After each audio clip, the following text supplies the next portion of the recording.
Amini tunapoomba kwa ajili ya funzo letu la wakati huu. Baba Mungu uishe milele, tunakuheshimu kwa ajili ya wakati huu. Ni wakati mwema, ni wakati wa kipekee ambao umeufanya kuwa wa baraka katika maisha yetu. Tunaelewa, tunafahamu na kutambua ya kwamba una kusudi njema. Ndiyo maana umetukusanya kutoka sehemu mbalimbali ili tuje tuketi miguuni pako na tukaweze kujifunza kutoka kwako. Bwana, ninakuomba ya kwamba ukaweze kujidhihirisha katika mafundisho ya wakati huu. Maana tumekuona katika mafundisho asubuhi, watumishi wako wametangulia mbele yangu, umewapa neema na kibali cha kukutumikia. Vivyo hivyo pia nami nasimama hapa nikisema ya kwamba ujumbe ambao umenipa, hebu ukawe wa baraka kwa ajili ya watumishi wako ambao Bwana wanaenda kusikia, ili neno hili lipate nafasi ndani ya maisha ya kila mmoja wetu, na sifa na utukufu vitaweza kurudia. Machache kwa Bwana wetu Yesu Kristo tumeomba na kuamini. Amen. Thank you Jesus.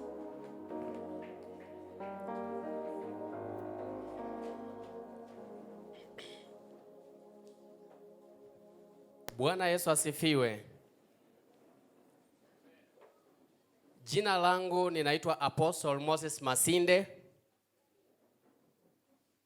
Ninashiriki ama ninahudumu katika kanisa la Hope and Light Christ Ministry kule Bungoma Town. Ninajitambulisha kwa sababu najua kuna wengine wenu ni mara yenu ya kwanza kunijua. Kwa hivyo nawakaribisha wote katika funzo la siku ya leo. Na funzo la siku ya leo ambalo naenda kukabiliana nalo ama naenda kuwafunza ni kuweka mfano wa kiungu, setting a godly example as a youth. Kama kijana, kuweka msingi ama kuweka mfano wa uungu ama wa kiungu, wewe kuonekana kama mtu wa Mungu. Tabia za Mungu zinaweza kuonekana ndani mwako kama kijana.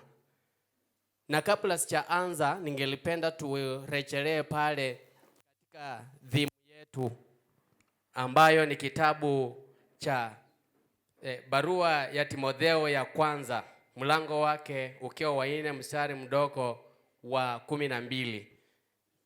Bwana Yesu asifiwe. Fungua hapa tafadhali ili angalau tukaweze kuenda pamoja. Timotheo wa kwanza mlango wake wa 4 mstari mdogo wa 12. Biblia inasema kwamba mtu awaye yote asiudharau ujana wako, bali uwe kielelezo kwao waaminio katika usemi na mwenendo na katika upendo na imani na usafi. Tunaona ya kwamba watumishi wa Mungu ambao walikuwa hapa jana na wale ambao wamekuwa mbele yangu wawili wamekuwa wakiongea namna Roho wa Bwana alivyokuwa anawaelekeza kuhusiana na barua hii ambayo mtumishi wa Mungu Paulo aliandika kwa Timotheo. Tunaona ya kwamba ulikuwa ushauri. Mtumishi wa Mungu Paulo alikuwa anapeana ushauri kwa mwanafunzi wake. Jinsi pia Yesu alivyoweza kuwapatia wanafunzi wake ushauri akienda. Akasema kwamba msitoke Yerusalemu, bali mngojeni hapa hadi mtakapopata msaidizi. Tunajua kwamba Yesu alikuwa ametembea na wanafunzi wake, wametenda kazi, lakini kwa sababu anaondoka anaenda, alijua ya kwamba kuna mambo hatari ambayo inakuja.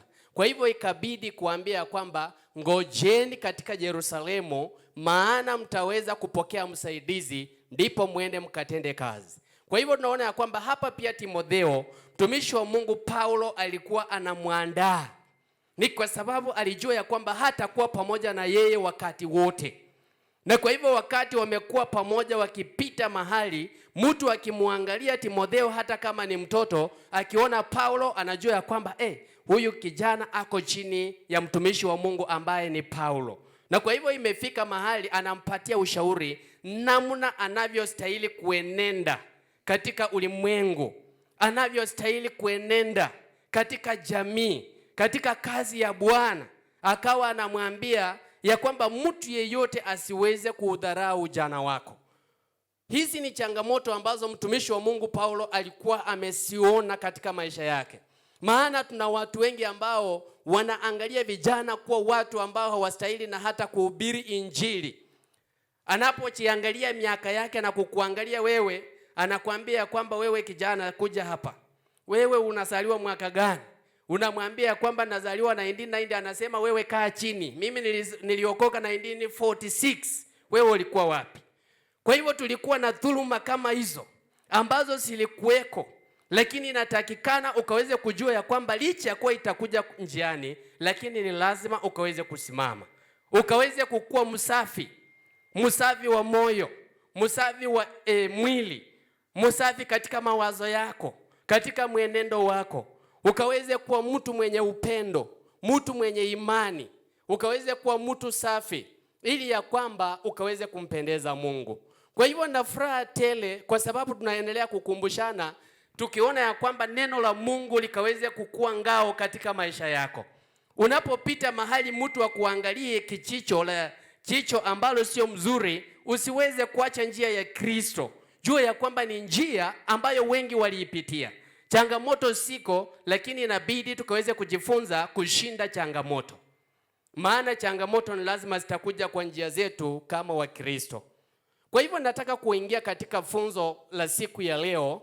Nimesema ya kwamba kuweka mfano wa kiungu, yaani kufanana na Mungu ambaye hatumuoni kwa macho ya kimwili. Mimi saa hizi nimesimama hapa, unaniona, lakini wewe hauwezi kumuona Mungu na macho. Lakini tunajua kwamba Mungu yupo. Ni lazima wewe kama muumini pamoja na mimi tukaweze kuamini.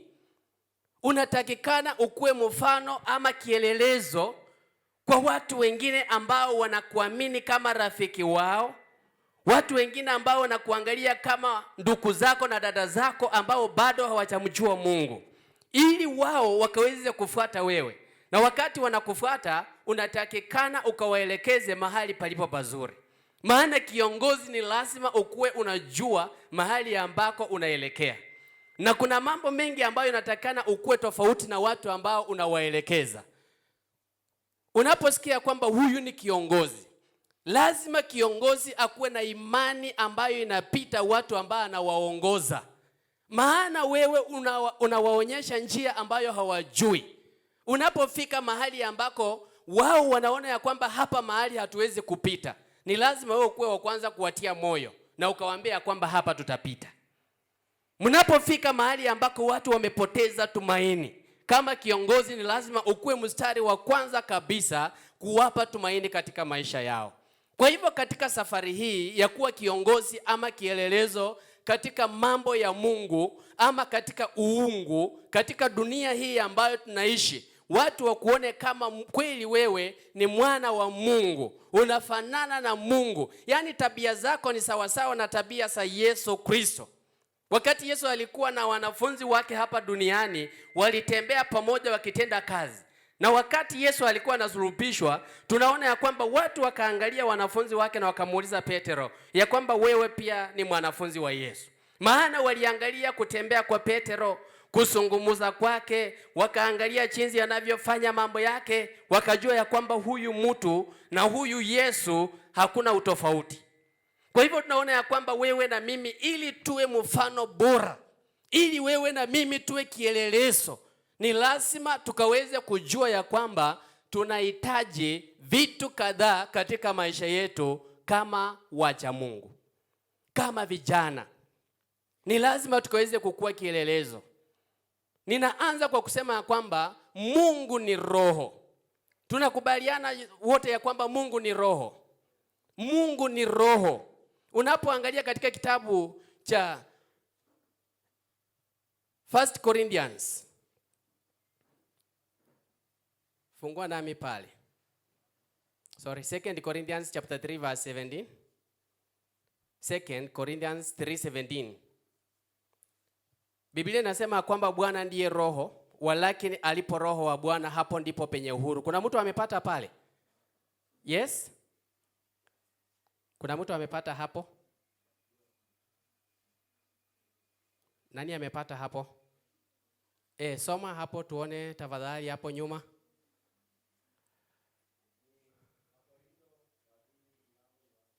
Tatu.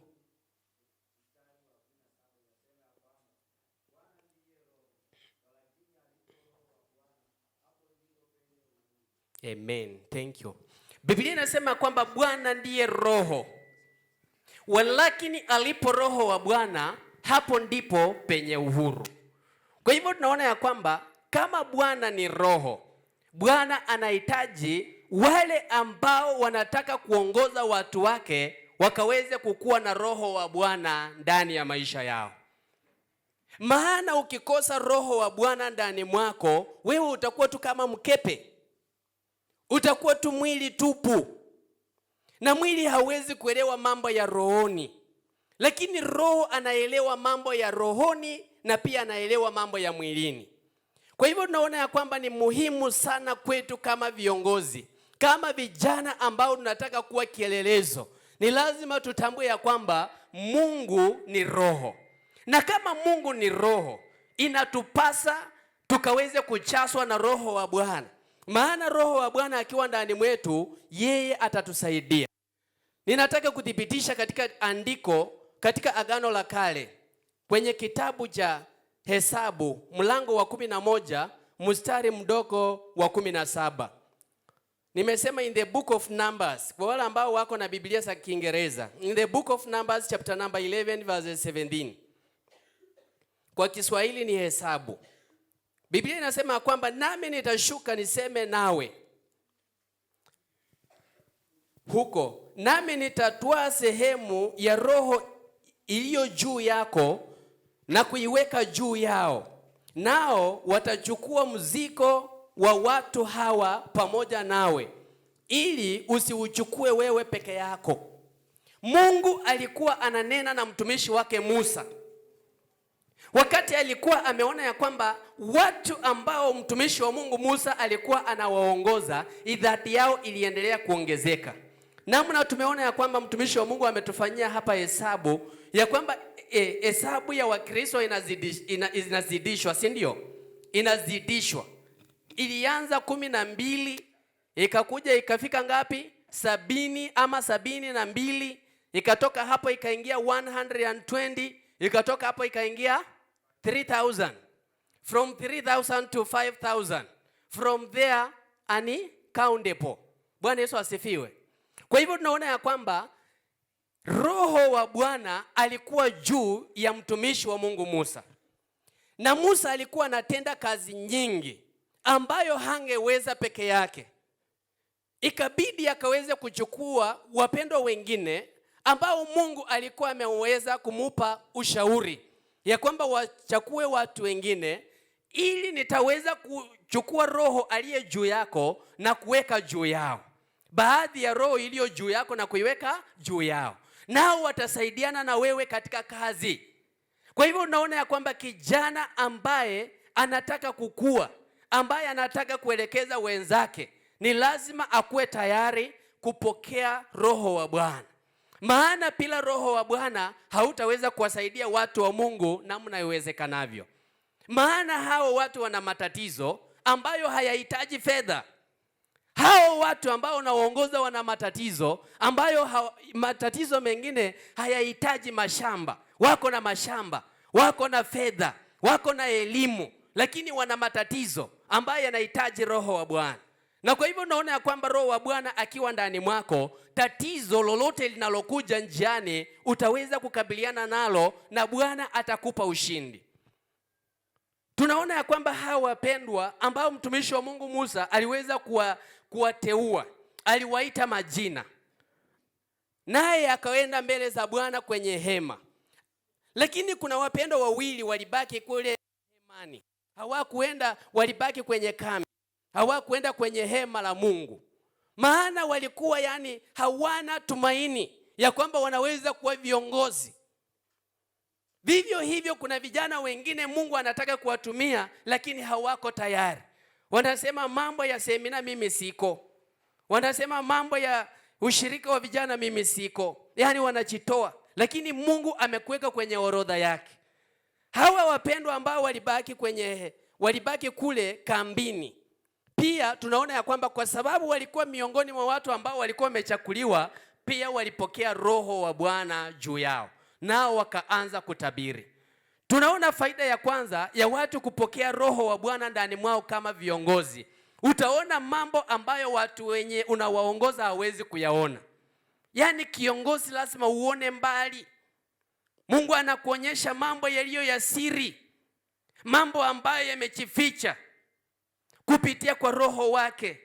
Maana Roho wa Bwana ni Bwana mwenyewe. Kwa hivyo anapokuwa pamoja nawe atakufunulia mambo ambayo hao wapendo wanahitaji. Maana kuna vijana wengine ambao wanataka kutumika ndio, lakini Dar es Salaam hawajampokea Roho Mtakatifu. Kwa hivyo wanawapata wanakubaliana na kikundi ambacho wanakiongoza kwa njia ambayo sio sawa. Wewe ni kijana ambaye tumekuamini, unaongoza kikundi cha wenzako, lakini unaona ya kwamba badala ya kuwaelekeza wewe kama kiongozi ama kichwa chao, wewe pia unarudi kukua kama wao. Kwa hivyo wanaposema kwamba twende hivi, pia wewe unafuata hiyo barabara, na mwishowe mnachikuta wote mko wapi? Shimoni. Bwana Yesu asifiwe. Mnachikuta wote mko shimoni. Maana ulipewa ya kwamba utakuwa unasimamia youth mahali fulani, na wewe ukaingia mahali pale ukapata kijana mmoja ambaye pia hana roho ndani yake. Mkaachana na mambo ya Mungu, mkarudi katika mambo ya dunia, mkaanza kutenda mambo ya mwili. Sasa tamaa ya mwili ndio mnashipisha, badala ya kushipisha Roho Mtakatifu ambaye yako ndani mwenu. Unapatana na wenzako ambao pia hawachamaanisha, wanakushawishi kwa njia ambayo haifai. Na wewe badala ya kusimama kama kiongozi ambaye unataka kuwaelimisha wengine watoke kwenye giza, mnajipata wote mnafanya mambo ya giza. Badala ya kuwatoa kwenye giza walete kwenye nuru. Maana kazi ya kiongozi ni kuwatoa watu kwenye giza na kuwaleta kwenye mwanga. Na mwanga ni Mungu. Kwa hivyo unapowaleta kwenye mwanga, tunaona ya kwamba mtu anaachana na matendo yake ambayo alikuwa akiyatenda awali. Matendo ambayo yalikuwa mabaya, ambayo yalikuwa yanamnyima heshima. Heshima haikuji kwa kununua ama kununuliwa.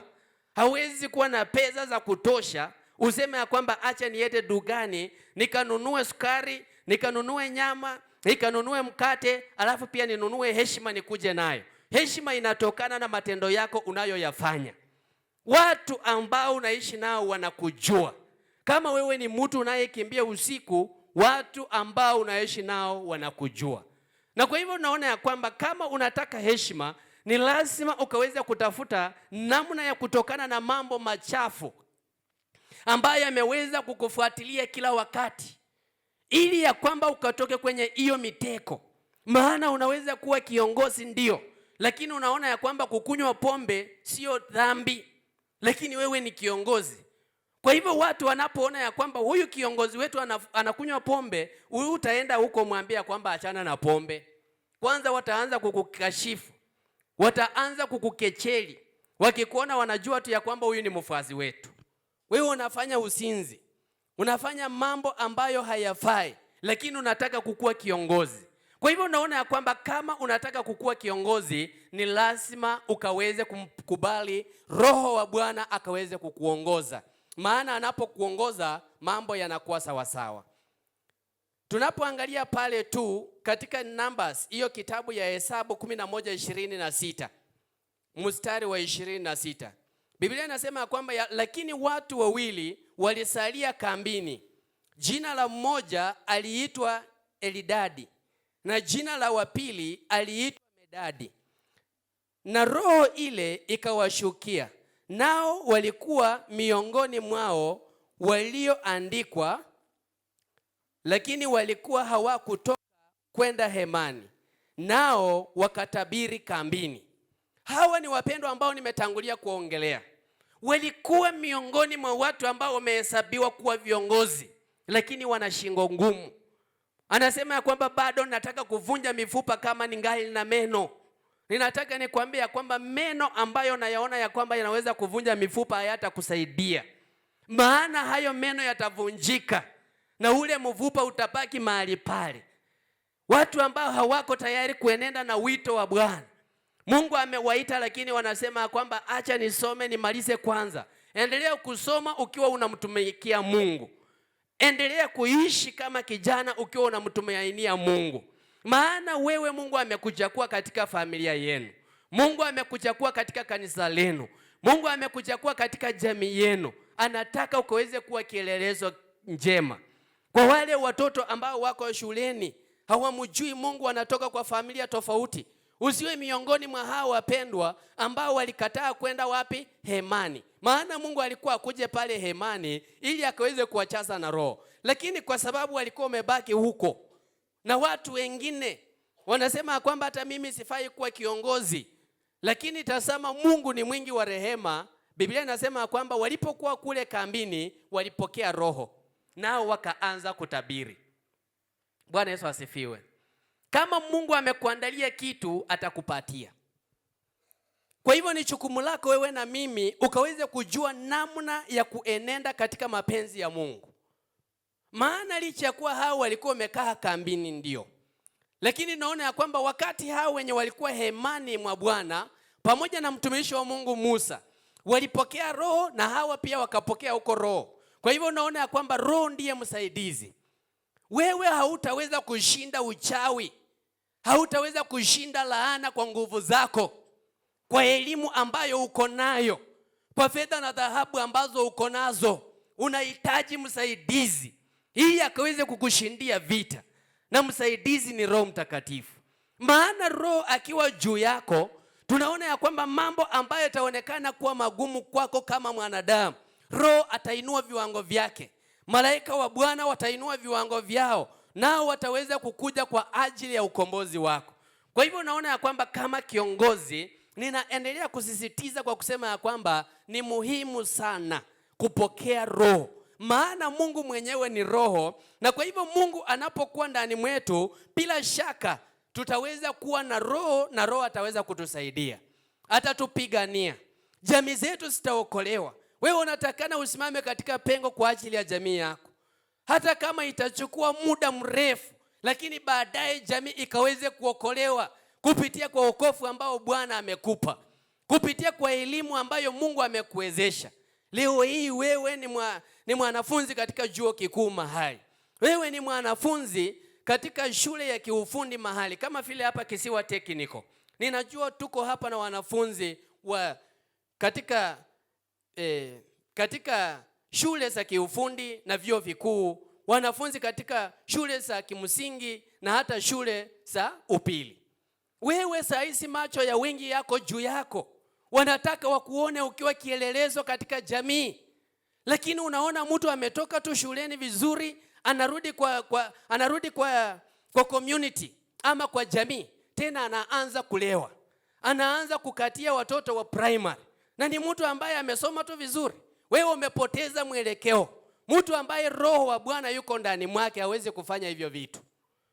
Bwana Yesu asifiwe. Maana hivyo vitu ambavyo tunaongelea ni vitu vya gizani. Kwa hivyo kama wewe una roho atakusaidia. Unapomwona mtu ambaye ako kwenye giza, utatamani kumsaidia ili akaweze kuokoka. Na unaona ya kwamba utakuwa unachenga jina lako. Jina ni bora kuliko mali, acha niwaambie. Heri jina njema kuliko mali mengi. Maana ukiwa na jina njema litakupitisha mahali. Hata babu yako kama alikufa lakini alikuwa na jina njema, wewe saa hizo ukipita mahali penye kutuko na afisi, umeenda kutafuta kazi, watakuuliza wewe ni mtoto wa nani, na unasema kwamba mimi ni mtoto wa baba fulani, na wanakuuliza na baba fulani, babu yako alikuwa anaitwa nani? Unapotaja jina la babu yako, kama alikuwa mtu mzuri, mtu mwadilifu, mtu mwenye heshima zake, utaona wanasema kuja ukae mahali hapa, kwa sababu babu alichenga jina, kwa sababu baba yako alichenga jina. Na kwa hivyo hata wewe unatakana kuchenga jina kwa ajili ya uzazi wako, kwa ajili ya kizazi ambacho kinakuja. Maana unapotengeneza jina lako vizuri, hilo jina litaweza kusaidia vitu vyote ambavyo tunatafuta, maana jina nzuri linatoka kwa Mungu. Nilisema hauwezi kwenda supermarket ukanunua heshima. Hauwezi badilishana na mtu useme ya kwamba mimi niko na shamba ekari 5, ninataka unipatie heshima na mimi nikupatie hili shamba. Haiwezekani. Heshima inatoka kwa Mungu na inakuja kupitia kwa matendo mazuri unayoyafanya. Wakati unatenda jambo jipya ukiwa jambo nzuri, wakati wewe bado ni mtoto, watu wanakuangalia, wanasema kwamba huyu mtoto licha ya kuwa ni mdogo lakini ana hekima. Tunaona ya kwamba Samueli alikuwa kijana mdogo, alikuwa mtoto mdogo. Unaposoma Samueli wa kwanza mlango wake wa 2 mstari wa 26, fungua mahali pale. Samueli wa kwanza mlango wake ukiwa wa 2 mstari mdogo wa 26, inaambatana na dapia ya Yesu Kristo katika kitabu cha Luka mtakatifu mlango wake wa 52. Unaposoma hivi vitabu tunaona ya kwamba Samueli alikuwa mtoto ndio, lakini alipata neema na kibali pachoni pa Mungu na pachoni pa wanadamu. Yesu ndio pia alikuwa mtoto, lakini tunaona ya kwamba tabia zake zilionekana kuwa nzuri. Hawa wakapendeza wanadamu, wakampendeza pia na Mungu. Kwa hivyo kuna watu wengine ambao ni vijana ndio, wengine hata ni watu wazima, lakini unaona ya kwamba tabia yako imekuwa mbaya kwa familia, tabia yako imekuwa mbaya katika jamii, lakini wewe unasema ya kwamba unampendeza Mungu. Ninataka nikwambie ya kwamba tabia yako itaanza kwa kuonekana. Maana tabia kama ni mzuri na watu wanakusingizia, watu wengine watasema ukweli. Waseme licha ya kuwa huyu mtoto watu wanamchukia, lakini wanamchukia kwa sababu ya ukweli yake. Licha ya kuwa watu wanamchukia, lakini wanamchukia kwa sababu aliokoka akiwa bado mtoto. Lakini kama wewe unatenda mambo fulani ukichificha, kuna mtu amepata mahali pale. 1 Samuel chapter 2 verse 26. Kuna mtu amepata mahali pale, ansomee. Yes, my brother.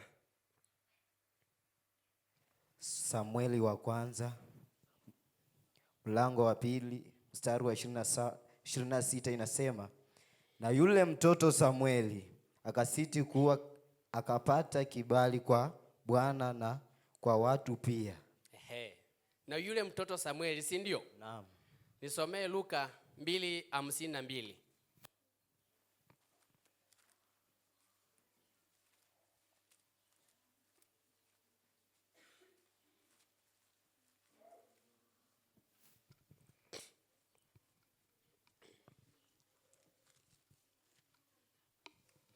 Luka 2:52 inasema, na Yesu akazidi kuendelea katika hekima na kimo, akimpendeza Mungu na wanadamu.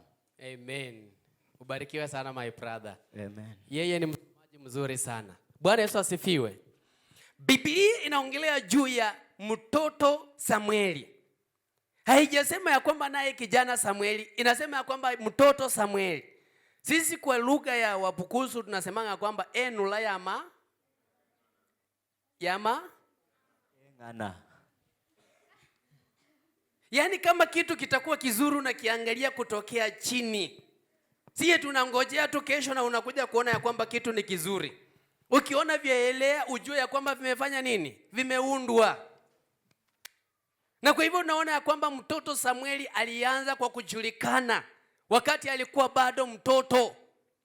Biblia inasema kwamba alipendeza watu, akapendeza pamoja na Mungu.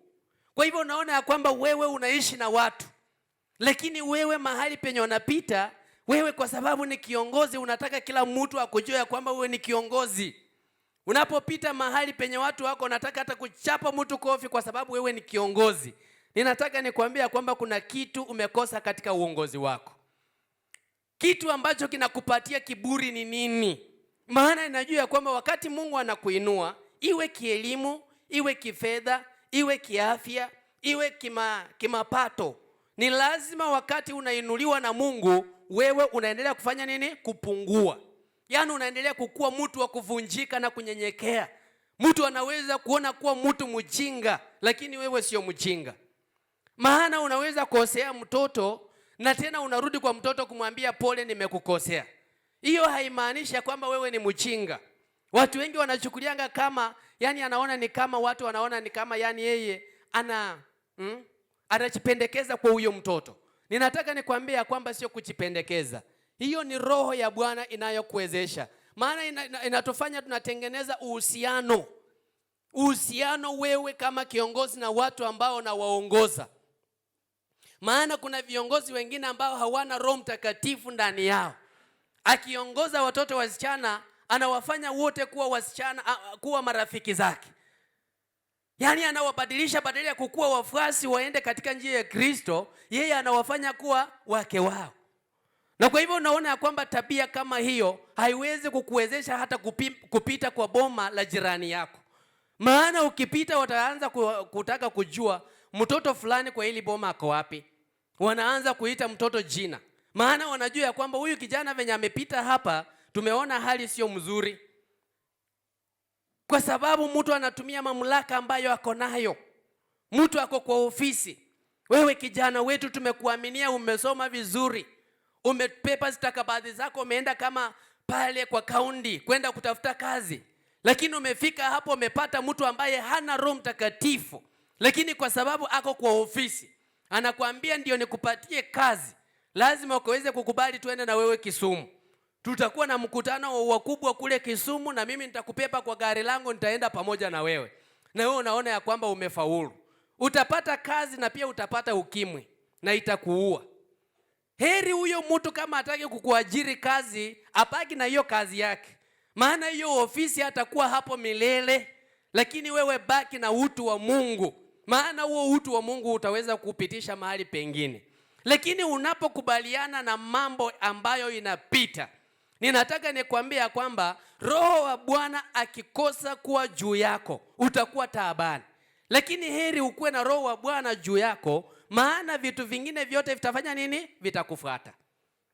Unajua ya kwamba tafuteni kwanza ufalme wa Mungu na haki yake, na mengine yote tutafanya nini? Tutazidishiwa. Wewe tafuta Mungu. Ujue ya kwamba hata kama hujafanikiwa hapa, usikubali kupata kazi kwa kuuza mwili wako. Usikubali kumpendeza mtu ili akaweze kuchafua mwili wako, ndiye akaweze kupatia kitu. Wewe hata kama unalala njaa, lala njaa, lakini hautalala njaa milele. Mungu anajua wanawe. Ndiyo maana tunaona ya kwamba Yesu alikuwa kielelezo. Wakati alikuwa mtoto, Yesu anaingia kanisani, anasikiliza mafundisho, anauliza maswali, mpaka yani watu wanashangaa ya kwamba huyu ni mtoto wa aina gani. Lakini naona ya kwamba alimpendeza Mungu, aliwapendeza wanadamu. Mtoto Samuel aliweza kumpendeza Mungu na hata pia akawapendeza wanadamu. Kwa hivyo naona ya kwamba wewe unapotenda mambo mazuri, jina lako litaanza kutajwa mahali. Mtu mwingine anaweza kwenda mahali na kumbe huyu mtu yani ni mavazi tu. Bwana Yesu asifiwe. Anapofika mahali wanakimbia, wanasema karibu sana mama ama karibu baba, kwa sababu wameangalia nje, yani mapambo ya nje. Unaona wanasema kwamba karibu kaweze kuongea yako neno, na anaanza kuongea matope kwa sababu hana roho ndani yake, kwa sababu neema ya Mungu haiko juu yake. Lakini hata wewe kama ni mtoto ama ni kijana, utaona wanakutambua, wanasema kwamba tafadhali, tuko hapa na mtoto wetu kutoka mahali fulani, tungelipenda akaweze kusema jambo. Kwa sababu gani? Roho wa Bwana ambaye yuko juu yenu, kwa sababu ya neema ya Bwana, kwa sababu ya kibali cha Bwana ambacho kiko ndani ya maisha yetu. Kwa hivyo unaona ya kwamba Samueli pamoja na Yesu Kristo ni mifano miema ambayo tunajifunia kama Wakristo.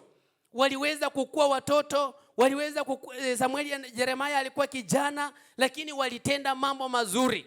Maana Mungu mwenyewe anaambia Yeremia ya kwamba kabla hujaingia katika tumbo la mama yako nalikujua, na kabla hujazaliwa nalikutakaza na nikakufanya kuwa nabii. Kwa hivyo wewe ambaye unasema kwamba mimi bado ni kijana, acha niendelee kuvunja mifupa, ninataka nikwambie Mungu anajua hesabu ya nywele yako. Mungu anajua miaka ambayo utaishi hapa duniani. Mungu anajua urefu wako, anajua kimo chako, anajua mambo ambayo hauyajui juu ya mwili wako. Na kwa hivyo wewe unaendelea kurudi nyuma ukisema kwamba bado ninaendelea kufanya nini? Kuvunja mifupa. Badilisha mwenendo wako mpendwa. Hiyo mifupa ambayo unaendelea kuvunja na wenzako, ninataka nikwambie kwamba itakutia taabani.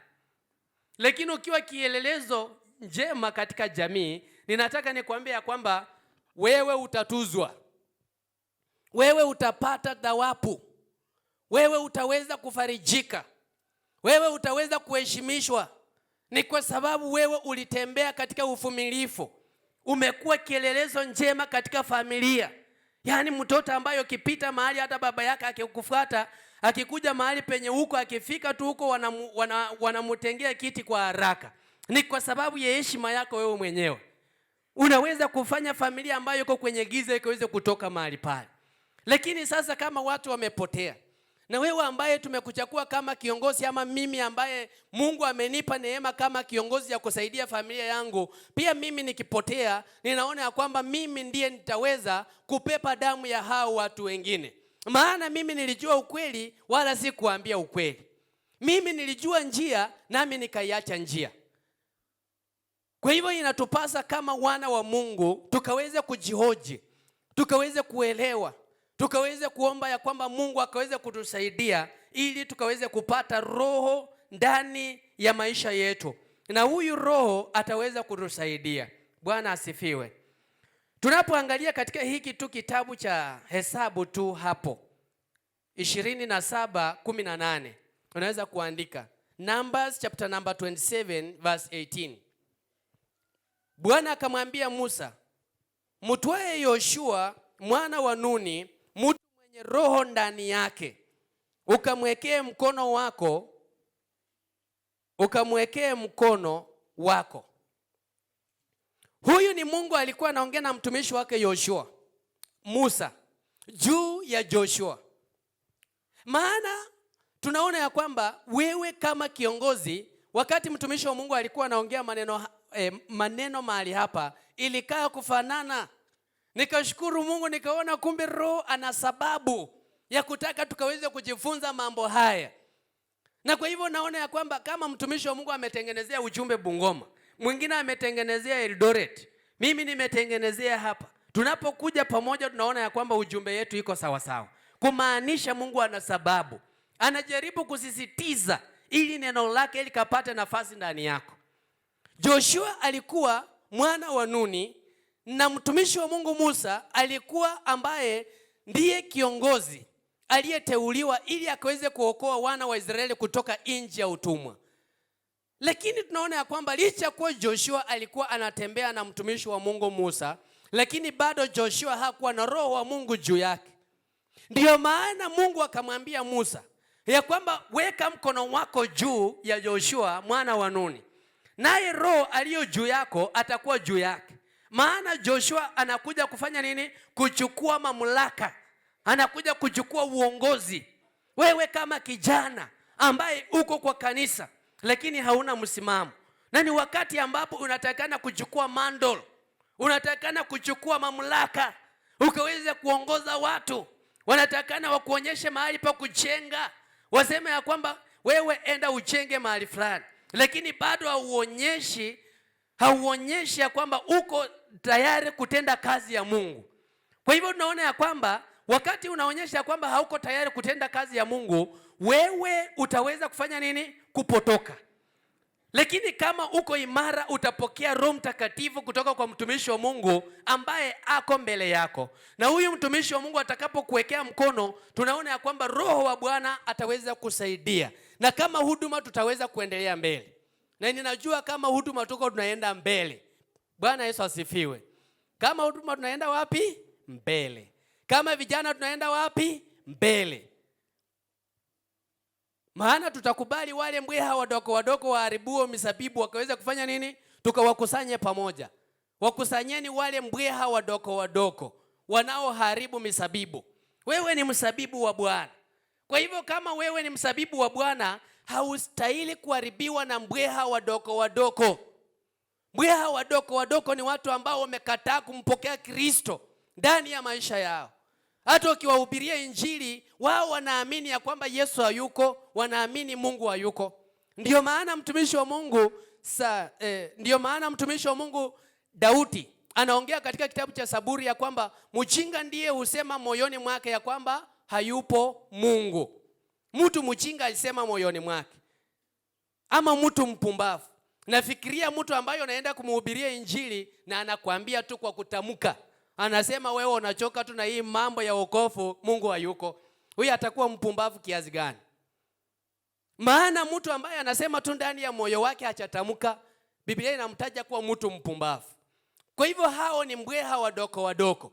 Mtu ambaye umeenda kumhubiria lakini analeta msaha mwingi katika neno la Mungu. Badala ya kulichukulia neno la Mungu kwa nguvu, kwa bidii, kwa ujasiri, kwa ushujaa, akaweze kulikumbatia ili likaweze kumuokoa, yeye anaanza kuleta msaha katika neno la Mungu. Tunaona ya kwamba achana na watu kama hao. Hata kama ni kukaa peke yako kama kijana na ukaweze kufikia ndoto zako, jitenge na maadui ambao wanataka kukuangusha.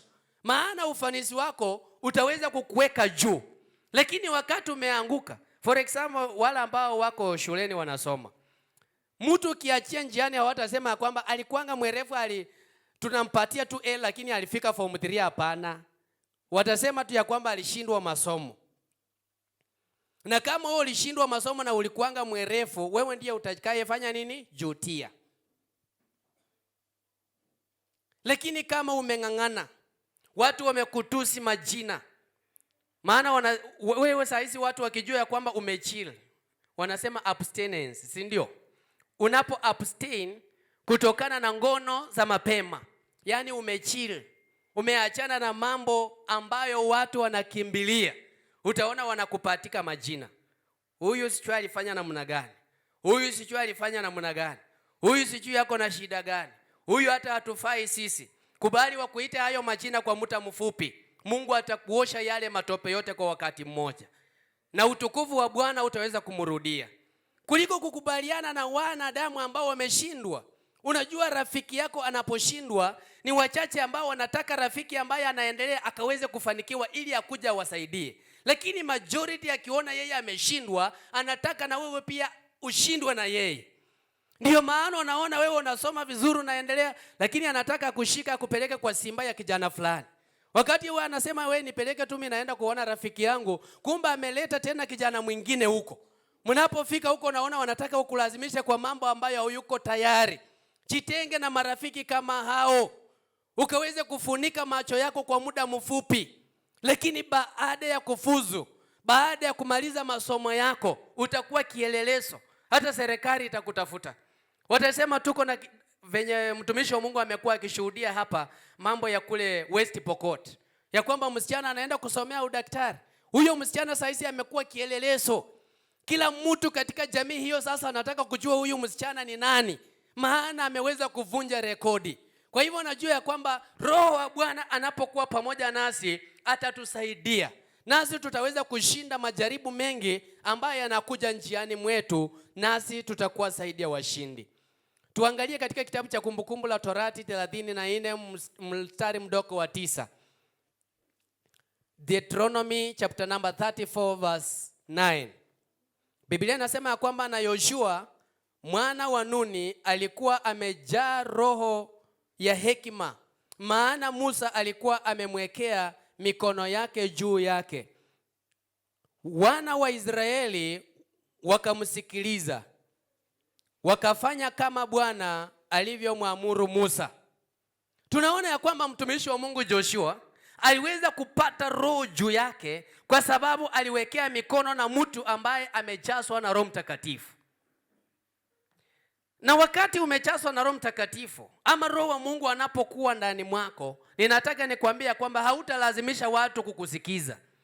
Tuko na vijana wengine ama watu wengine katika jamii, eti kwa sababu yeye ni first born, sasa analazimisha heshima, lakini yeye mwenyewe hata sio mtu wa kuhitaji heshima.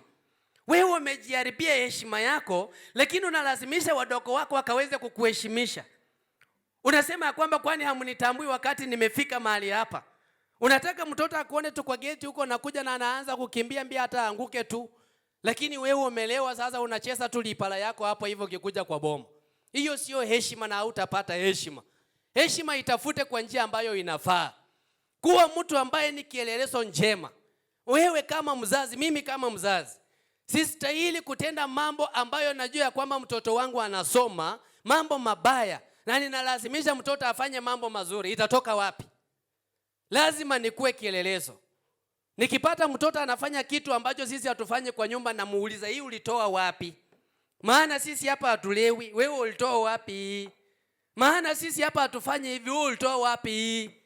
Ni lazima akaweze kutueleza. Lakini ni vibaya sana mtoto kusema, baba naonanga wewe ukikuja kama umefanyako hivi, sasa wewe utachapa mtoto bure, unapatia mtoto punishment ambayo hayafai. Unapatia ndugu yako na dada yako punishment ambayo haifai. Wewe kama mtoto ambaye ni kifungua mimba, umeshindwa kukua kielelezo katika jamii yenu. Asubuhi, mchana, jioni, vijana wanaweza pita kwenu kama 5. Kila mmoja anakuchukua, mnatembea yako, mnafika huko chini, wanakurudisha. Mwingine anakuja tena anachukua, mwingine anatoka na yeye anaenda hivi, wanamrudisha. Na watoto wako wadogo ambao wanakufuata wamekuangalia kama ndugu yao, kama dada yao. Kesho unapata mtoto hapo njiani pia mtu amemshika mkono, unaanza kuchapa mtoto kiboko. Wewe ujue ya kwamba wewe ndio umeharibu familia. Kama kiongozi umeshindwa, kubali ya kwamba Mungu akaweze kukusaidia. Kama kanisa tumeshindwa mahali, kama mchungaji mimi Mungu amenipatia watumishi wake ambao natakana kuwalea, lakini unapata mchungaji ameanza kukata mikia ya kondoo ambao ameona ya kwamba wamenona vizuri. Hiyo ni tabia mbaya. Kumaanisha mimi kama kiongozi nimeshindwa majukumu yangu kama kiongozi, kama mtumishi wa Mungu. Wewe ambaye unaambia watu ya kwamba tuamini, haya mapepo tunaweza kuyakemea tu na yaende. Wewe tena kesho mtu mwingine hata ambaye hamshiriki naye kwa kanisa moja anakuja kukutana na wewe kwa mkanga. Anatoka huko anasema kama huyu apostle, hii ndio sasa injili yenye huwa anasema huyu mtu anapotosha watu. Nilienda mahali fulani nikakutana na yeye. Sasa wewe unasema huyu ananitanganishia, lakini Mungu amekuweka wazi. Yaani unahubiri maji na unatumia mfinyo. Unahubiri mfinyo na unatumia maji. Kama unataka kutumia maji, kunywa maji. Julikana ya kwamba wewe sio Mkristo na ubaki katika ulimwengu wa giza. Lakini kama umeokoka, maanisha usikue tu mtu ambaye unatangaza mikutano ambayo unajua ya kwamba nikitangaza hii mkutano nitakutana na kiongozi fulani kutoka mahali fulani, ama tunaenda mahali fulani na hapo mahali najua nitafanikiwa kwa njia fulani. Yaani unataka kujinufaisha wewe mwenyewe, hautaki kuwanufaisha watu wengine. Kiongozi hajiletei faida, analeta faida kwa watu wake ambao anawaongoza. Maana Roho wa Bwana akiwa juu yako, sio wewe unafaidika peke yako. Mimi saizi Roho wa Bwana ako juu yangu, ninafaidika kwa njia mingi. Mchawi hawezi kuniroka, mtu hawezi kunisukumia machini ifike, shetani hawezi kunichezea kwa sababu Roho wa Bwana yuko juu yangu. Na pia nikikupata shetani anakuchezea, pia tutamkemea na ataenda kwa jina la Yesu. Kumaanisha mimi ninafaidika, wewe pia unafaidika kutokana na vipawa vya Mungu. Kwa hivyo naona ya kwamba vijana wengi wanakataa, hawataki kujiingiza sana katika mambo ya Mungu.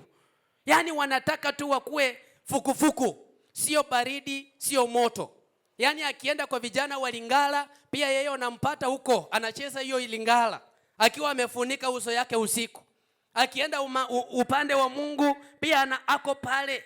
Yaani anajulikana ya kwamba ni Mkristo, lakini watu wanakujua. Hata kama unafikiria kwamba wewe unajifunika vizuri sana usiku, wanakujua. Na wanakuongelea kule nje. Wanasema kwamba mtoto wa fulani anaenda kanisani lakini tabia yake kumbe sio mzuri. Mwingine anasema kwamba nisipofuta bangi siwezi pita mtihani. Mtihani wakati mgani ambapo bangi tu imewahi seti mtihani yenye itakusetia iseme ya kwamba venye ulinivuta chana sasa nimekuja ninataka upate mwalimu, inawezekana kweli? Itakuharibu akili. Mtu anapovuta bangi mara moja inamaliza miaka mingapi? Miaka 7 kwenye damu yake. Kwa hivyo wewe unapofuatia ama vijana wengine wako na mitindo ya kwamba akitaka kulima shamba mingi lazima aende afanye nini? Atumie hiyo. Maana wenzake wamemuingiza kwenye box. Sasa anajua ya kwamba asipotumia hiyo hata lima shamba mingi. Na Nani alikwambia lazima ulime shamba mingi? Fanya kazi na uchipime. Ujue ya kwamba leo nimefanya hapa na ukuwe na program. Lakini kesho nitaanzia hapa niende hapo. After 1 week utakuwa umemaliza kazi hiyo.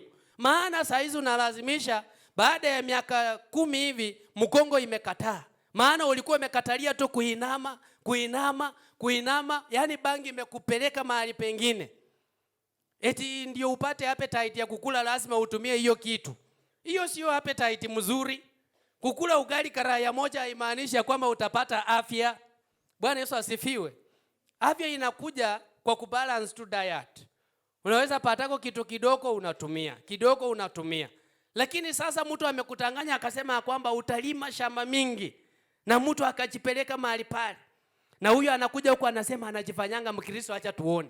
Kwa hivyo anaposimama huku hayuko peke yake, ameambia wenzake pia kuja tumuangalie. Wewe ndiye huyo umejificha hapo, wamekuangalia. Heshima yako inaendelea kuharibika. Na wakati heshima ya Mkristo inaharibika, heshima ya jina la Mungu pia inaharibika. Maana mimi kama mchungaji nipatikane na kijana wa kanisa, nipatikane na mama wa kanisa, watasema hili kanisa linatakana kufanya nini? Kupikwa msasa.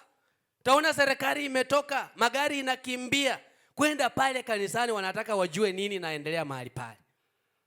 Ama unaona watu wengine wanaanza kutoa watoto wao. Wanasema kama huyo mtoto ama huyo kijana ako kwa hiyo kanisa, mtoto wangu aende kwa hiyo kanisa. Na pia vijana wengine wamejiingiza kwa mambo ya kuingia kwa maboma ya watu wenye wako kwenye ndoa. Naona tu kijana hajaoa lakini amekatalia kwa fulani. Eti kwa sababu fulani anafanya kazi mbali, sasa yeye anaingia kwa kukatia uko panga bwana. Na wewe utakufa kama mtu tu, yani mwenye hata sio kiongozi. Hautakuwako na heshima yoyote. Ngojea ukaendelea kuomba Mungu na ukaendelea kutumika kwa ajili ya kuwa mwaminifu katika kazi ya Mungu. Ukijua ya kwamba wakati wako utakapofika, Mungu atakupatia familia ya baraka na itakuwa familia yenye heshima iliyo kubwa. Tuangalie katika kitabu cha Samueli wa pili 23 mstari mdogo wa 2. Biblia inasema kwamba Roho ya Bwana ilinena ndani yangu na neno lake likawa ulimini mwangu. Roho ya Bwana ilinena ndani yangu na neno lake likawa ulimini mwangu. Tunaona ya kwamba Roho wa Bwana hakai tu kwako, yeye anakunenea ndani mwako. Na wakati Roho wa Bwana anakunenea, tunaona ya kwamba neno la Bwana linakuwa kwenye ulimi wako. Inakuanga vigumu sana sisi kama Wakristo kupata tu mtu alafu msalimie Bwana asifiwe. Unaona watakucheka sana. Especially kama vijana. Anasema kwamba mimi nisalimie watu Bwana asifiwe. Wasichana si watanicheka sana. Yani anaacha kumsifu Mungu. Yani kinywani mwake hakuna neno la Bwana. Maana Roho wa Bwana hachamnenea ndani ya moyo wake.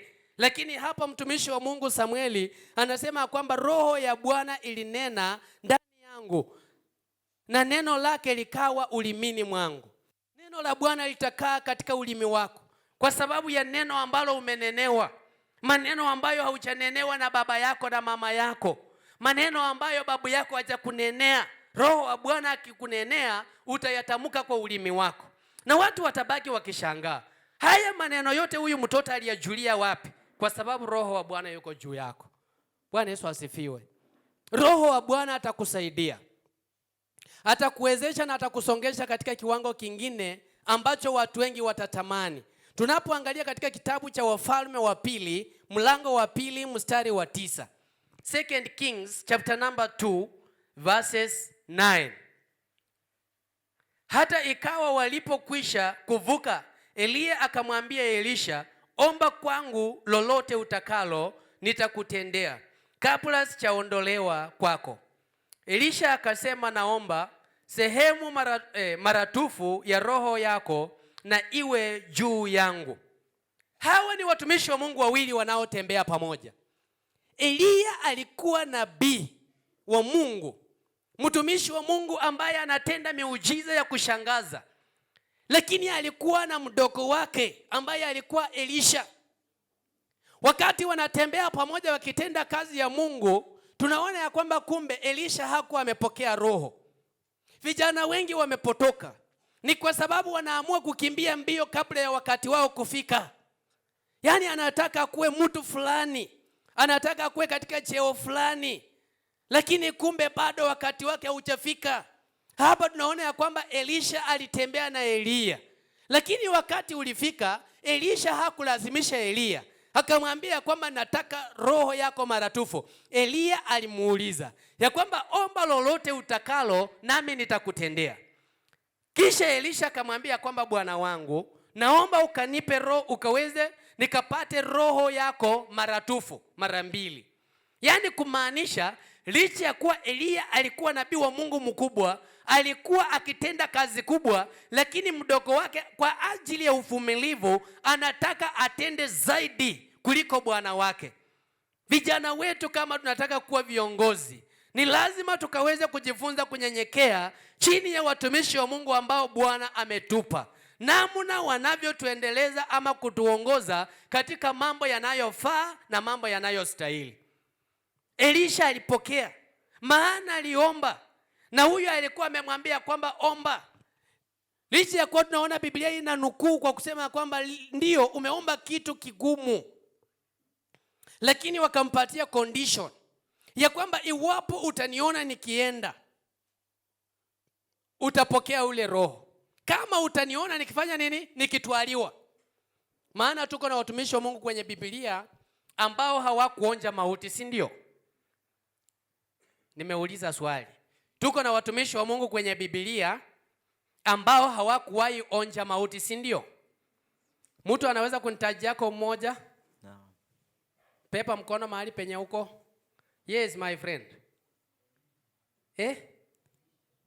Elisha. Elijah ama Elijah. Eliya, thank you. Mpikie makofi tafadhali, maana tuko darasani. Amesema kwamba Eliya hakuonja mauti. Alafu mwingine hapa. Unapepa mkono tafadhali. Hapa. Mwingine mwenye hakuonja mauti na una uhakika ya kwamba hakuonja mauti.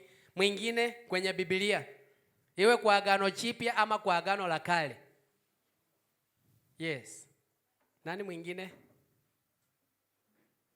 Ay. Pikia huyu mtoto makofi. Wow. Amesema nani? Enoch. Na nina uhakika ya kwamba our dear General Secretary pamoja na watumishi wa Mungu pia walikuwa wanataka kusema Enoch. Kwa hivyo kumaanisha mtoto amefanya nini? Amepata. Tunaona ya kwamba Eliya pamoja na nani? Na Enoch. Ni watumishi wa Mungu ambao waliishi hapa duniani lakini hawakuonja nini? Mauti. Walitwaliwa na Mungu. Eliya alitwaliwa na gari la moto. Enoko pia alitwaliwa na Mungu. Na kwa hivyo tunaona ya kwamba wakati Eliya alikuwa anaenda kutwaliwa, kama nabii alikuwa amejua. Maana nabii anaweza kuambia kwamba niko naenda mahali fulani na kitu kitafanyika hivi, na wewe hujui, maana uko kwa mwili unafikiria anaongea tu. Wakati Yesu alikuwa anaambia wanafunzi wake ya kwamba tunaenda katika mji wa Bethani, maana rafiki yetu Lazaro amelala. Hao wanafunzi wake wakafikiria tu ya kwamba Lazaro amelala tu usingizi, hii ya kungorota tu kidogo ataamuka. Lakini Yesu akawaambia kwamba Lazaro alikufa. Wakasema tuende tuone tu kama Yesu atamuamusha. Yesu alikuwa prophet. Alijua ya kwamba rafiki yake amekufa. Lakini kwa sababu Yesu alikuwa ufufio, alikuwa anajijua. Kwa hivyo wanafunzi wake wakaambatana na yeye kwenda tu kudhibitisha kweli kama Lazaro ataamuka. Kwa hivyo unaona ya kwamba Eliya alikuwa amejua ya kwamba wakati wake wa kutwaliwa ulikuwa umefika. Lakini Elisha pia alikuwa amefunuliwa. Ndio maana hakutaka kumwachilia mtumishi wa Mungu. Mara ngapi wewe kama kijana ambaye tumekuamini katika kanisa fulani, umeacha mtumishi wa Mungu anaenda huku na wewe pia unaenda huku. Umeacha maono ya Mungu huku na wewe umeenda na maono ya dunia. Vijana wengi wamepotezea mahali pale. Ndio maana unaona hata kule kwenye vyuo vikuu wanafunzi wengi wa universities wanapoteza maisha yao. Ni kwa sababu gani? Nyumbani ni mwanafunzi mzuri anayejulikana ya kwamba ameokoka. Anaweza kuwa mwanafunzi wa praise and worship kanisani, muimbaji, ama ni mwalimu mzuri wa Sunday school. Lakini anapotoka na kwenda mahali fulani, hawezi kukuwa nabii wake mwenyewe. akajitabiria kujua ya kwamba maisha yake itakuwa namna gani. Kwa hivyo naona ya kwamba anapoteza mwelekeo. Elisha hakupoteza mwelekeo, aliendelea kutembea na mkubwa wake mpaka wakati Elia alikuwa anatwaliwa, ndiyo sasa Elisha akapokea lile vazi ambalo Elia alikuwa nalo. Na tunaona ya kwamba Elisha akapokea roho wa Bwana maratufu, akarudi kwa mto wa Jordan, River Jordan. Bwana Yesu asifiwe. Nikiuliza swali lingine ya kwamba kwenye Biblia tuko na baadhi ya watumishi wa Mungu ambao walikawanya River Jordan ama mto Jordan kwenye Biblia. Nikikuuliza ya kwamba walikuwa watu wangapi, kuna yeyote anaweza kuniambia mmoja ama wawili? Huko nyuma huyo ndugu amejibu. Yeyote ambaye unajua ya kwamba kuna mtumishi wa Mungu aliweza kukawanya mto wa Yordani kwenye Biblia? Hapo Yoshua. Mpikie makofi tafadhali. Yoshua aliweza kukawanya mto wa Yordani wakati alikuwa anapeleka wana wa Israeli katika nchi ya ahadi. Hiyo ilikuwa mara ya kwanza Mungu kukawanya mto wa Yordani. Mara ya pili tunaona ya kwamba mtumishi wa Mungu Elia aliweza kuikawa hiyo mto ya Yordani ili akaweze kupita na Elisha wakaende ng'ambo nyingine. Na wakati Elia aliikawa, wana wa manabii walikuwa ng'ambo hii, wakaona kazi ambayo Mungu aliitenda kupitia kwa Elia. Na kwa hivyo walipoenda ng'ambo nyingine, Elia akatwaliwa, lakini Elisha akawa amepokea roho maratufu. Elisha aliporudi kwenye ule mto pia aliukawanya, naye akaweza kupita. Kwa hivyo unaona ya kwamba watumishi wa Mungu watatu walitenda ishara. Kwa sababu gani? Ya nguvu za roho wa Bwana ndani yao. Kuna mambo mengi ambayo tunatakana tukaweze kuwa nayo kama vijana, kama viongozi wa makanisa, sio tu vijana peke yenu. Yaani ninasema maneno haya maana pia nami yananisaidia ili nikaweze kukua kiongozi mzuri. Wewe kama mama, wewe kama mzee, ukaweze kukua kiongozi mzuri. Yaani tukaweze kuachana na mambo ya aibu. Inatakana tukaweze kuchaswa na roho ambayo inaambatana na matendo. Imani bila matendo ni imani kufa. Wewe kama kiongozi umeweza kwenda mahali kuombea mtu ambaye wamekuita ya kwamba anakufa. Bwana Yesu asifiwe. Unapofika mahali pale unasema ya kwamba acha tuombe na tuamini ya kwamba anaenda kufanya nini? Kupona. Unaomba na kitu inakusukuma tu, unataka utoke hapa haraka uanze kuambia lakini wazedani na kama yoyo sawa natawasi. Oyo. Bwana Yesu asifiwe. Yaani kijana mwenzako ako kwenye hali ambayo anahitaji moyo, na wewe unaenda kuambia mwingine ya kwamba huyo hawezi pona. Kumaanisha wakati huyu atakimbia huko na anasema nimetoka huko, Moses ameniambia kwamba hautapona. Ama anaambia yako sasa watu wa jamii, akipole nimesikia kwamba kumbe ako tu mbaya. Na watu wanaanza kushituka. Watu wataanza kupoteza tumaini juu yako. Maana wanaanza kuona sasa hii ni tabia gani? Wewe unatangaza ya kwamba haponi, lakini baada ya wiki moja Mungu amemponya. Kwani Mungu ni nani? Wewe haujui mapenzi ya Mungu, lakini Mungu anajua. Kwa hivyo imani inaweza kusaidia. Hata kama mtu anaenda kukufa, usiwe wa kwanza kumtangaza. Kubali ya kwamba unaenda kupona. Na uombe kutoka ndani ya moyo wako ukiwa umeamini. Kama itakubalika aende tu kwa hiari ya Mwenyezi Mungu. Lakini asiende kwa sababu wewe umeenda kumshusha hadi. Ama unapata mwenzako wako kwenye shida, lakini kwa sababu hauna imani, badala ya kumwambia kwamba utafaulu, unamwambia lakini hii nayo ni magumu. Hii utafaulu kweli? Wewe kama kiongozi unatakana ukue kielelezo kwa kumpatia mwenzako moyo. Umepata mtu hata ambaye umjui, lakini hali ambaye anapitia anahitaji usaidizi wako. Sisi kama watumishi wa Mungu, acha niwaambie vijana na niambie pia kanisa, sisi kama watumishi wa Mungu hasiye tunastahili tu kuhudumia watu wako peke yao. Wewe ni mtumishi wa Mungu, unastahili kuhudumia watu wa Mungu wote. Ndio maana Yesu alisema enendeni ulimwenguni kote mkahubiri injili kwa kila kiumbe, na wale watakaoamini wataokolewa. Wale watakaoamini watafanya nini? Wataokolewa. Kwa hivyo unaona ya kwamba mimi kama mchungaji wa kanisa la Hope and Light Bungoma siwezi kukutana hapa na mlevi alafu nimhubirie injili, kwa sababu ninangojea Jumapili niende kanisani nihubirie watu wangu. Wewe acha mchezo. Fanya kazi ya Mungu ukijua ya kwamba mavuno ni mengi, lakini watendakazi ni wachache. Na watu ambao wanaweza kutusaidia kueneza injili ni vijana. Maana vijana ni rahisi kusunguka. Mnaweza kuenda mahali umekutana vijana zaidi ya 5. Badala ya kuambia neno la Mungu pia unasema tu maneno ya hapa tu duniani hapa. Maneno tu ya mwili. Hata kama mtu alikuwa anakupea heshima, utaona heshima inaanza kufanya nini? Kurudi chini. Kwa hivyo sisi kama Wakristo tusiwe watu wa kuona ya kwamba mimi lazima nihubirie watu fulani ama lazima nikuwe wewe ni mtumishi wa Mungu. Tenda kazi ya Mungu mahali popote ulipo. Hubiria wenzako kule shuleni. Mwenzako wako na tatizo. Anahitaji msaada wako. Wenzake wote wamemtenga. Wamekataa wakasema kwamba sisi hatukuhitaji. Mwingine ametenda dhambi katika jamii. Familia imemkataa. Wewe kama mtu wa Mungu usimkatae. Maana wewe kama kiongozi unaweza kuleta upatanisho kati ya huyu mtu ambaye amekataliwa na familia ambayo imemkataa. Na jinsi unavyojua heri mpatanishi, maana ataitwa mwana wa Mungu. Kumaanisha wewe unapopatanisha, wewe utaitwa mwana wa Mungu. Tunapoangalia katika kitabu cha Mathayo mlango wa 17:20, Matthew chapter 17 verse 20. Yesu akawaambia, kwa sababu ya upungufu wa imani yenu. Maana amini na waambia, mkiwa na imani kiasi cha punje ya haradali, mtaambia mlima huu, ondoka hapa uende kule, nao utaondoka, wala hautakuwako neno lisilowezekana kwenu. Yaani Yesu aliangalia imani ya wanafunzi wake, naye akaona ya kwamba kuna upungufu katika imani. Vijana wengi hatujiamini, hata kama umepewa mamlaka lakini hujiamini.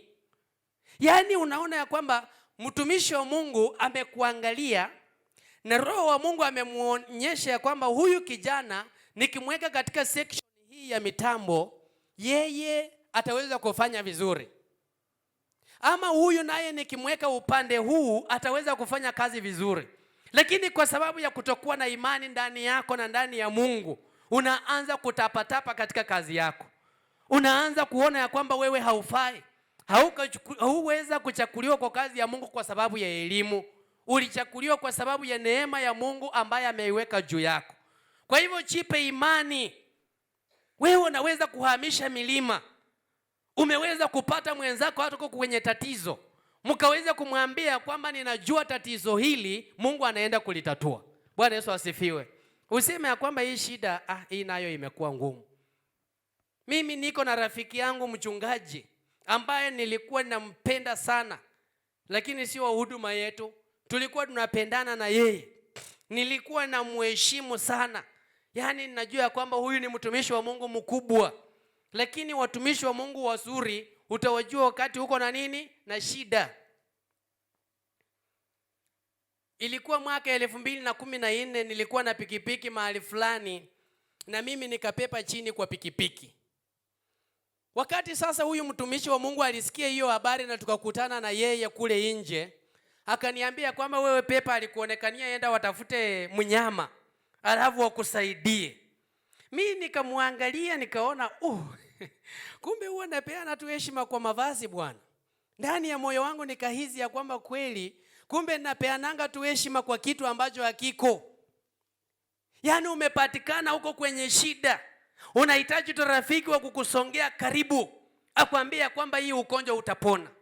Akwambie tu ya kwamba licha ya kuwa wamekukata mkuu, lakini kukatwa kwa mkuu sio mwisho wa maisha, utaishi. Yaani umepata mwenzako amepoteza tumaini, lakini wewe unamwambia kwamba enda watafute ng'ombe wa kutengeneze, na wewe ni mtumishi wa Mungu. Kumaanisha wewe hauchaweza kukombolewa kutokana na mambo ya mila na desturi. Lakini tunapokombolewa kutoka mahali pale, hatutaelekeza wenzetu kwa hiyo njia ya ulimwengu. Maana Yesu alitutoa huko, akatuleta ili kupitia kwa imani tukaweze kuokoa wengine pia wakaweze kuamini. Juzi tulikuwa tunazungumza na rafiki yangu mwingine mahali. Alikuwa anasema kwamba mtu mwenye amekufa pastor wakamzika na hii tai, wakamzika na saa kwa mkono, Eti huyo mtu akirudi kusumbua familia, inakuwa vigumu pastor kwenda kuombea kwa hiyo familia alafu hilo pepo liende. Akasema lazima tu wazikue huyo mtu. Lakini mimi nikamwambia pepo ni pepo tu. Hilo pepo tutalikemea kwa jina la Yesu na litaenda. Maana huyo sio mtu, it is a familiar spirit ambayo inakuja tu na kuanza kusumbua familia. Lakini kwa sababu watu kwa familia wanapenda katika kukula nyama, wanasema kwamba tunataka tusikue mtu wetu tumulalishe vizuri. Tunataka tumutoe saa. Na mbona mlikuwa mnanunua hiyo saa? Na mnajua ya kwamba ni dhambi kumuwekea. Ita watumishi wa Mungu tushindwe ndio mseme ya kwamba kanisa lilishindwa. Sasa tufanyeje? Lakini acha kutangulia na mambo ya watu wa dunia na mnasema hata kanisa lingekuja halingeliweza. Hakuna pepo ambalo linashinda roho wa Bwana. Roho wa Mungu wako juu ya ufalme wote wa hapa duniani. Na hata kama uko hapa na unasumbuliwa kwa njia yoyote, Mungu anakuokoa sasa hivi kupitia kwa Roho Mtakatifu. Maana tunaamini Roho Mtakatifu ana nguvu. Imani ambayo uko nayo itakayo kuokoa. Wakati Mungu ako na wewe, hata kuacha. Kuna watumishi wa Mungu kwenye Biblia ambao katika kuzaliwa kwao hakukutabiriwa. Lakini walikuja wakawa watumishi wa Mungu wakubwa. Musa hakutabiriwa mahali popote ya kwamba mtoto anaenda kuzaliwa. Samsoni alitabiriwa. Na Samsoni hakuzaliwa na Roho Mtakatifu. Alizaliwa kama mtu mtakatifu, maana mama yake na baba yake walionywa ya kwamba wasitumie kileo chochote. Na wakati mtoto atazaliwa wembe isipite kwenye kichwa chake. Na hakika ikakuwa hivyo. Wakati Samsoni alikuwa njiani, tunaona ya kwamba simba akatokea. Na wakati simba alitokea, ghafla Bwana naye akamchaza na roho wa kukabiliana na yule simba. Kumaanisha wewe ukiwa kwenye mpango wa Mungu, iwe ulitabiriwa ama haukutabiriwa, wakati tatizo limekukujia, Mungu atafanya njia ya kutokea. Hilo tatizo halitakuangamiza. Usikubali mahusia ama ushauri mbaya ukaweze kutoa katika njia ya Kristo. Watu ambao wanaamini katika mambo ya dunia, wewe umepatikana katika hali hii, badala mtu akusaidie, anaweka vikwazo vingine. Mungu anawapenda kama vijana. Mungu anataka kuwatumia. It is our time. Mungu anataka kututumia kama vijana, kama kanisa, kama watoto. Useme ya kwamba mimi ni mtoto. Samueli alikuwa mtoto. Biblia inasema ya kwamba mtoto Samueli. Yeremia Mungu anamuona kama kijana. Wewe Mungu anataka kukutumia. Wala ambao wanajihurumia eti hatu kusoma tutafanya nini? Mungu anataka moyo wako. Kama uliacha shuleni, kubali ya kwamba uliacha shuleni, lakini ishi katika utakatifu. Mungu atakuinua wakati mwingine. Hata kama unatoka kwa familia ambayo watu hawajawahi okoka na wewe umeokoka, usikubali kurudi kwa mambo yao. Simama kama mtu binafsi na itakuwa historia. Wakati wokovu utaingia kwa hiyo familia, watakuwa wanasema ya kwamba mtoto wa kwanza kuokoka kwa hili boma alikuwa fulani, na jina lako litatajwa. Na kwa sababu wengine wameokoka huku nyuma, hata wakikuja wakuwe watu wakubwa watasema nani aliyeleta wokovu kwa boma hili? Watakuwa wanasema ya kwamba mtoto fulani, na jina lako litaendelea kuimarika. Watu wataendelea kukupa heshima, na tunaona kwamba familia pia itaendelea kufunguliwa. Kwa hivyo nawatakieni kila laheri kama vijana. Nikisema kwamba haya maneno ambayo tunayasoma sio yako peke yako. Enda ukawafundishe wenzako kule nje, nao pia wakaweze kujua ukweli na wakaweze kumtumainia Mungu. Mungu anawapenda na Mungu anataka kuwatenda mambo makubwa. Ninajua kwamba nina mambo mengi ambayo ningelipenda tukaweze kuongea, lakini kwa sababu pia ya muda. Umesikia? Kwa sababu pia ya nini? Ya muda. Ninataka kuwatia moyo tena nikisema kwamba Mungu anakupenda. Jiambie kwamba Mungu unanipenda. Mungu unanipenda. Jiambie kwa sauti ya juu, sema Mungu unanipenda Bwana.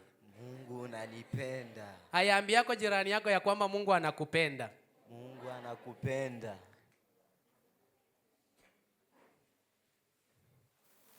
Mwambie ya kwamba kuwa tayari kuwa kielelezo.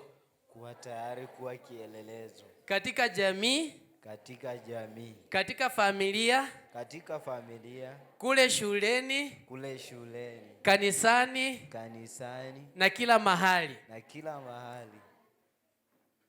Tunaweza kusimama kwa miguu yetu.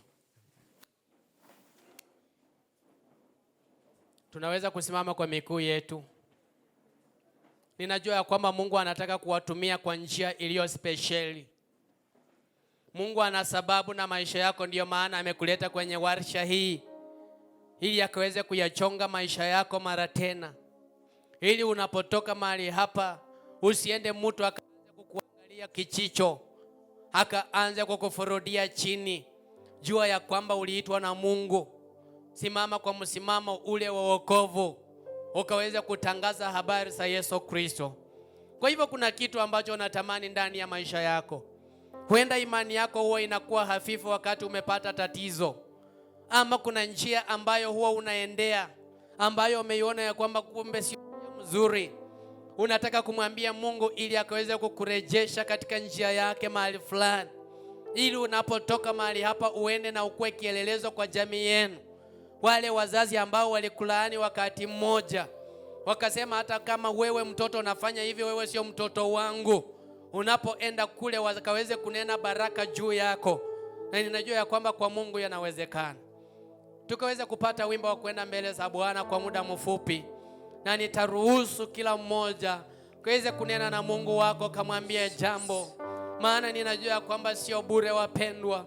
Unaweza kuwa umefanya kazi ya Mungu kwa muda mrefu, lakini bado hujapokea roho ambaye atakuwezesha, roho ambaye atakusaidia kushinda majaribu. Huu ni wakati ambapo tunaweza kumuomba Mungu ya kwamba Baba, tuko tayari kaweze kutenda jambo jipya ndani ya maisha yetu, na bila shaka Mungu wetu ni mwaminifu. Karibu waimbaji, na msiende sana, na mkaweze kufocus.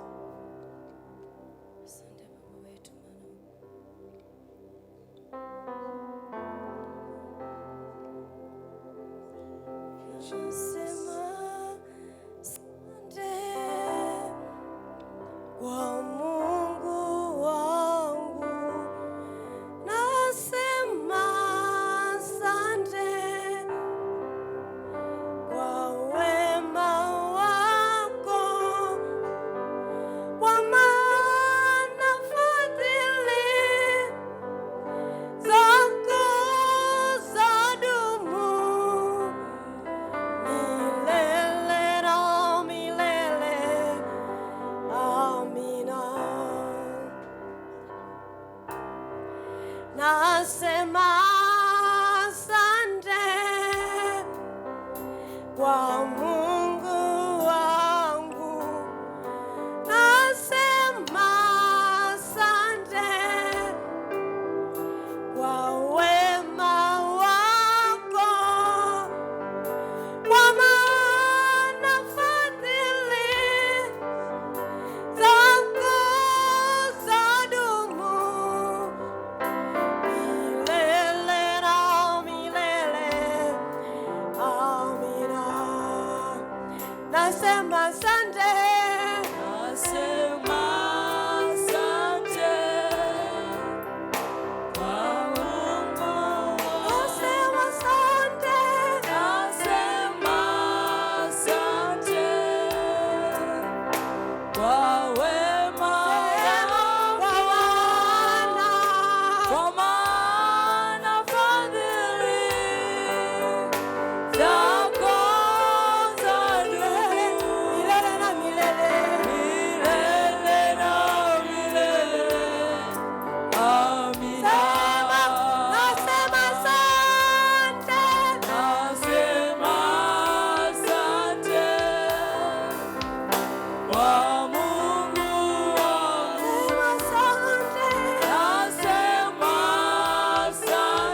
Mwambie Bwana jambo kwa muda mfupi. Mwambie Bwana jambo kwa muda mfupi. Maana ninaona roho wa Bwana yuko mahali hapa. Ninaona roho wa Bwana akitembea mahali hapa. Ninaona roho wa Bwana akitenda maajabu mahali hapa. Mwambie Bwana jambo mpendwa. Nena wako, maana nataka kukutumia wewe. Wewe kama kiongozi, wewe kama mtoto, wewe kama kijana, wewe kama mzee, wewe kama mama. Bwana anataka kutumia. Mwambie jambo mpendwa. Mwambie jambo mpendwa. Fungua moyo wako. Peleka mawazo yako kwake. Mwambie jambo wakati huu ya kwamba Bwana, niko hapa. Namna ulivyotembelea watumishi wako ukawajaza na roho wako, hata nami niko hapa. Ninahitaji roho wako Baba uliye mbinguni. Nahitaji roho wako. Nahitaji roho wako. Roho wako wa neema, roho wako wa ushindi, roho wako wa baraka. Na mhitaji huyo roho katika maisha yangu leo. Ninatupu dhambi zangu, ninaachana na njia zangu mbaya ambazo nimekuwa nikizifuata, njia za giza, njia ambazo hazifai. Baba, siku ya leo niko mahali hapa. Baba, siku ya leo niko mahali hapa. Ninatangaza uwepo wako, ninatangaza rehema zako, natangaza fadhili zako, natangaza rehema zako, ya kwamba roho wako aliyeshuka juu ya wanao wakaongozwa nao. Baba, siku ya leo Bwana uishe milele. Niko mbele zako, ninatangaza ya kwamba roho wako akatende jambo jipya. Ninatangaza roho wako akatende jambo jipya. Baba, wakati huu ninaachilia mtembeo wako katika Bwana wa majeshi, katika maisha yetu kama wanao, katika maisha yetu kama vijana, katika maisha yetu kama wazee, katika maisha yetu kama watoto, katika maisha yetu kama wamama. Bwana, tunatangaza neema yako, neema yako ya kimbingu ikashuke mara tena, ukafanye operationi katika maisha kila mmoja, katika jina la Yesu Kristo, katika jina la Yesu Kristo, katika jina la Yesu Kristo, katika jina la Yesu Kristo. Ninaamrisha kila mapepo, ninaamrisha kila laana, ninaamrisha kila mizimu ambayo inasumbua wanao, ya kwamba mapepo yote yakaweza kujizalamisha, ya kwamba mapepo yote yakaweza kujizalamisha, ya kwamba kila mahangaiko ya shetani yakapata kujizalamisha. Ninaachilia roho wa Bwana ndani ya maisha ya wanao. Ninaachilia neema yako, neema yako ya uponyaji, neema yako ya uongozi, kibali chako Jehova Jireh. Wale waliokataliwa tazama wanakubalika tena. Na kwa hivyo jioni ya leo, hebu roho wa Bwana ukainue viwango kwa ajili ya ukombozi, kwa ajili ya uponyaji, kwa ajili ya miujiza, kwa ajili ya utendaji.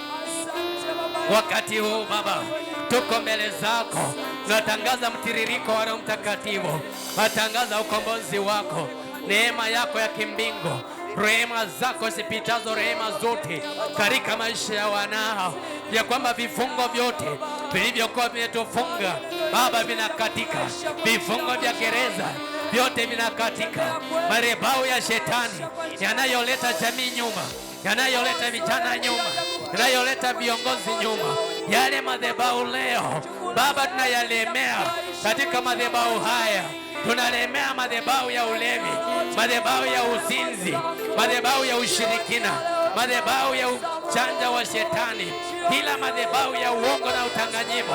Bwana tunayalemea kwa nguvu za Roho Mtakatifu katika jina la Yesu Kristo. Rebo sekerederia ramajandi libizinda remo shekerede rebo saya yamagandi ribo shandi libikonda ramajanda mazaka rebo shenderenezeka rabakayandi libizanda remo shenderede keriali basandibo ramajanga taraba ya zata remo zeke teribo shanda remo teribo riali bikama katika jina la Yesu Kristo. Haleluya. Fika zeta bora katika jina la Yesu. Tulia sasa mbele za Bwana. Kama wewe ni mgonjwa, huenda tumbo linakusokota, huenda kichwa kinakuanga, huenda una tatizo lolote. Kama wewe ni mgonjwa tumbo, kusa tu tumbo lako. Kama una tatizo mahali popote kwa mwili wako, unaweza kukusa pale mkono tu. Na kama unasumbuliwa kwa njia yoyote, ukuwe na imani. Sitawahitaji mkuje hapa mbele, maana niko naomba tu ombi hili kwa ufupi, na najua kwamba Mungu anaenda kuwatendea. Amini, tukaweze kuomba. Baba Mungu uishe milele, ni wakati mwema ambao umetusaidia kama wanao kujifunza neno lako, na tumeelewa ya kwamba kama viongozi ambao nataka kuongoza wenzetu katika njia yako ya uungu, ni lazima tukakubali roho wako, tukaweza kujazwa na imani, tukaweza kutembea katika utakatifu, tukaweza kuyatenda mapenzi yako, na tukaweza kuachana na dhambi. Baba, wakati huu ninaombea yule msikilizaji ya kwamba hata kuwa tu msikilizaji wa neno, bali anaenda kuwa mtendaji wa neno. Ninatangaza ya kwamba neno hili hebu likapate upenyezo ndani ya moyo wake, hebu likapate upenyezo ndani ya mawazo yake, hebu likapate upenyezo ndani ya damu yake. Yule ambaye anasumbuliwa na mapepo, yule ambaye anasumbuliwa na magonjwa, yule ambaye anasumbuliwa na laana, Baba, wakati huu nachukua mamlaka ambayo umenikabidhi kama mtumishi wako jioni ya leo. Inashika mateka zile nguvu za shetani, inashika mateka yale magonjwa, inashika mateka kazi ya shetani, kila roho za kuzimu, kila madhabahu ya ibilisi inashika mateka jioni ya leo. Kila magonjwa na kila maumivu, kila mahangaiko ya shetani, kila misukumo ya ibilisi inashika mateka jioni ya leo, inashika mateka jioni ya leo, inashika mateka jioni ya leo, inashika mateka jioni ya leo. Mapepo yanajisalamisha, laana zinajisalamisha, magonjwa yanaachilia mili ya watakatifu. Inatangaza uponyaji, inatangaza uponyaji kwa yule mpendwa ambaye anaumwa katika tumbo lake, katika kifua chake, anayeumwa na kichwa, anayeumwa kwenye mikono yake inauma, mgongo wake unauma, macho yake yanauma, masikio yake yanauma, damu inaisha mwilini kila wakati.